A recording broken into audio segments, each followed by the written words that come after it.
బియ్యపు గింజలతో అయోధ్య రామ మందిరం నిర్మాణాన్ని తయారు చేసి శ్రీరాముడిపై ఉన్న అమితమైన భక్తిని చాటుకున్నాడు జగిత్యాలకు చెందిన ప్రముఖ మైక్రో ఆర్టిస్ట్ డాక్టరేట్ గ్రహీత గుర్రం దయాకర్.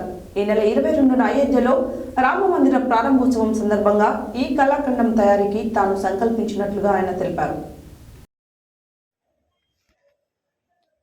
బియ్యపు గింజలతో అయోధ్య రామ మందిరం నిర్మాణాన్ని తయారు చేసి శ్రీరాముడిపై ఉన్న అమితమైన భక్తిని చాటుకున్నాడు జగిత్యాలకు చెందిన ప్రముఖ మైక్రో ఆర్టిస్ట్ డాక్టరేట్ గ్రహీత గుర్రం దయాకర్.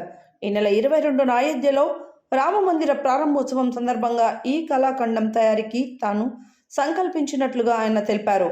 60 గంటలకు పైగా శ్రమించి 16,000 పైగా బియ్యపు గింజలతో మందిర నిర్మాణం తయారు చేశానని, త్వరలోనే ఈ మందిరాన్ని ప్రధాని మోడీకి అందజేస్తానని దయాకర్ తెలిపారు.